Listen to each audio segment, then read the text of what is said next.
Il y a quand même des choses dans le bouquin, Amaury. Il y a quand même des choses. Il y a quand même des choses scandaleuses, évidemment. Tu n'as pas fait. Non, mais Jacques, Christophe, la première question, c'est pourquoi tu n'as pas cité les noms de toi, du coup? Parce que ça a évité comme ça que les mecs jouent à chercher qui est qui. Est-ce que c'est un manque de courage? Ah, pas du tout, non. Tu sais, Eric, tu me connais un peu, tu sais très bien que c'est pas le courage qui me manque pour sortir ce genre de trucs, de choses et de trucs. Il fallait le dire parce que c'est un système qui est un peu bizarre, où on a tous une belle image. J'en avais marre quand j'ai arrêté la natation, j'ai rencontré beaucoup de chefs d'entreprise pour des nouveaux projets et des concepts que je voulais lancer. Et à chaque fois que je sortais de ces rendez-vous, j'entendais « Ah, mais en fait, pourquoi tu as cette image dans les médias alors que là, c'est pas du tout ça ?» Mais à la limite, c'est pas très gênant d'avoir une bonne image, même si c'est... Non, mais je sais très bien que j'ai pas une très très bonne image et j'en joue pas, je m'en contrefiche. Et ce qui peut se dire sur moi, j'ai jamais vraiment regardé. Ce qui te gênait, c'était donc... Mais c'était cette image où en fait, t'as des mecs... C'est l'image de la natation, on va dire bisounours, tout va bien dans le meilleur des mondes, qui te gênait. C'était mon image, le rendu qu'elle avait. Après, bon, elle était ce qu'elle était. Et en fait, c'est de voir à côté tout ce qui se passait, où en fait, j'étais le vilain petit canard, et à côté, c'était tout beau, tout rose. Et je me suis dit, pourquoi pas faire justement un livre, une chose comme ça, et raconter un peu les coulisses, prendre un peu par la main les lecteurs et les amener, et dire, voilà, c'est comme ça, comme ça. Mais à aucun moment, c'est pas un manque de courage de citer les noms. Quand je dis... non, mais on va rentrer dans le truc. Quand je dis, oui, il y a un nageur, machin, chouchou, qui veut, qui sniffe un rail de coke sur les seins. J'avais mis un nom au début. Et après, j'ai lu dans c'est ton éditeur qui te dit de retirer le nom? Parce qu'évidemment, non. Le truc, c'est quand j'écris ce passage, parce qu'on a mis avec Christophe Killian, que je remercie, avec qui j'ai écrit le livre, où il était très patient et que je suis pas facile à vivre. On tombe sur un article où il y a un nageur d'équipe de France qui dit « Mais de toute façon, on est tous beaux gosses, on est tous musclés, on est machin ».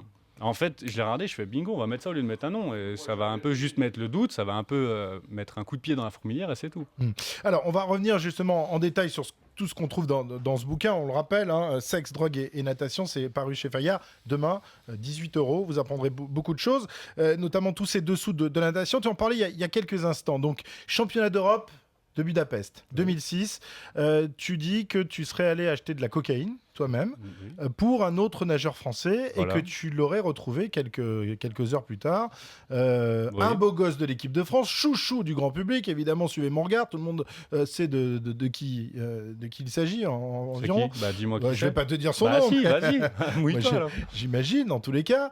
Je te cite en train de sniffer un rail de coke entre les seins d'une attachée de presse. Voilà. Mais c'est pas Budapest, ça, tu t'es trompé. Ah, c'est pas Budapest. Non. Donc tu n'as pas lu le livre déjà. Si, tu n'as pas fait le boulot. Je l'ai lu en transversal, mais donc d'un côté tu vas acheter de la cocaïne pour les copains, et de l'autre côté tu retrouves un autre pote en train de sniffer de la coke entre les... La première anecdote, c'est 2010 à Budapest, où il y a les championnats d'Europe. Moi, je nage que les premiers jours. C'était les débuts où j'étais avec Philippe. J'avais fini ma compétition. Je m'ennuyais. Ça faisait 3 jours. Il y avait le festival Ziget, où c'est un truc qui a pop rock et électro, et j'y allais. Et en fait, il a appris ça, ce nageur, et il m'a dit, voilà, est-ce que j'ai quelqu'un là-bas qui peut te donner quelque chose, machin. Je dis, c'est quoi? Donc, j'avais compris, mais et il me dit, voilà, c'est de la coke, machin. Je dis, c'est chaud, tu te fais prendre, machin. Il me dit, c'est moi qui ai le choix. Après, il me dit, si tu as envie de prendre le risque d'y aller, vas-y, sinon, c'est pas grave. Moi, je m'en branle, c'est le mot. J'y suis allé. J'ai vu le mec, il m'a serré la main, il avait sa capuche, là, son veste à capuche, il m'a mis bonjour dans la main, j'ai refait bonjour, au revoir avec les billets, je me suis cassé, et voilà, c'était pas... D'accord. Moi, j'ai profité un peu des concerts. Est-ce que c'est parce que ce qui est un peu curieux, c'est que c'est en pleine activité, quoi. Vous êtes en plein sport. Oui, vous risquez quand même le contrôle antidopage, là, vous risquez quand même... Mais il n'a pas pris ça. J'ai l'impression qu'il n'y a pas une norme rigueur. Ce qui est écrit dans le livre, c'est ce nageur n'a pas pris pour la compétition, pour être plus fort. Mais tout à fait. Il m'a dit, c'est pour la soirée derrière.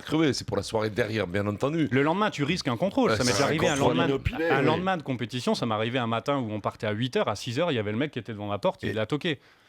Et toi, sur le coup, Amaury, tu tapes pas dedans?